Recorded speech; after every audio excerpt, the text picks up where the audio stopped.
यह कहानी की शुरुआत होती है एक प्यारे से शहर में, जहां दो खूबसूरत घर आमने सामने बने हुए थे। एक घर में रहता था हमारा हीरो राय स्टार और दूसरे में उसका सबसे अच्छा दोस्त गैन भाई। दोनों सिर्फ पड़ोसी ही नहीं थे, बल्कि एक दूसरे के बहुत ही गहरे दोस्त भी थे। हर सुबह का एक ही रूटीन होता, दोनों मिलते, हंसी मजाक करते हुए अज्जू भाई की टपरी पर चाय पीने जाते। उस दिन भी सब कुछ हमेशा की तरह था, लेकिन शाम के वक्त जब दोनों चाय पीकर वापस लौट रहे थे, तभी उनकी नजर सड़क के कोने में एक अजीब सी चमकती चीज पर पड़ी। जिज्ञासावश दोनों ने बाइक रोकी और नीचे उतरकर देखने लगे। वहां पड़े थे दो अजीबोगरीब जादुई जानवर। वो दोनों ऐसे जीव थे जो ना पहले कभी देखे गए थे, ना ही कभी सुने गए थे। ज्ञान भाई हैरान होकर बोला, अरे भाई, ये कैसे जानवर हैं? मैंने तो आज तक ऐसा कुछ नहीं देखा। राय स्टार भी घबराकर बोला, सच कह रहा है तू, लेकिन अगर हमने इन्हें पुलिस को सौंपा तो वो लोग इन पर कोई भी एक्सपेरिमेंट कर सकते हैं या कुछ और बुरा। ज्ञान भाई थोड़ी देर सोचकर बोला, तो फिर क्या करें?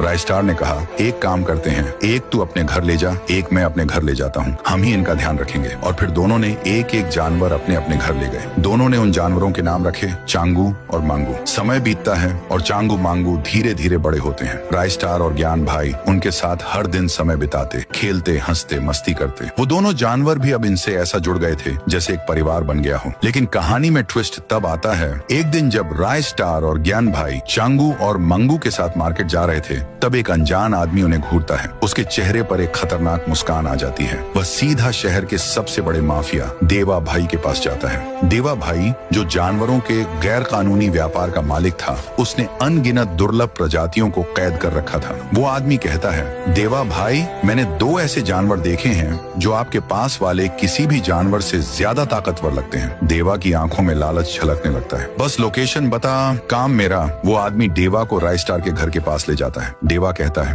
रात होने दो, फिर हमला करेंगे। रात होती है और देवा का गैंग हमला कर देता है। राय स्टार और ज्ञान भाई के घरों से उनके प्यारे चांगू और मांगू को चुरा लिया जाता है। ज्ञान भाई सबसे पहले जागता है, राय स्टार जल्दी उठ, हमारे जानवर चोरी हो गए। राय स्टार बिना समय गंवाए अपनी सुपर बाइक लेकर निकल पड़ता है। दूसरी तरफ देवा और उसका आदमी अमिट हंसते हुए कहते हैं, कैसे बेवकूफ बनाया दोनों को। लेकिन तभी एंट्री होती है राय स्टार और ज्ञान भाई की। तुम आए हो अपनी मर्जी से, लेकिन जाओगे मेरी मर्जी से। और फिर शुरू होती है जबरदस्त फाइट। चारों तरफ अफरा तफरी मच जाती है। एक तरफ ज्ञान भाई जमीन पर गिर जाता है, दूसरी ओर राय स्टार थक चुका होता है। देवा और अमिट अब उसके सामने खड़े होते हैं, लेकिन तभी कुछ अजीब होता है। देवा और अमिट की आंखों में डर झलकने लगता है। वो दोनों तुरंत वहाँ से भाग जाते हैं। राय स्टार हैरान होकर पीछे देखता है और वहाँ खड़े होते हैं चंगू मांगू के पास।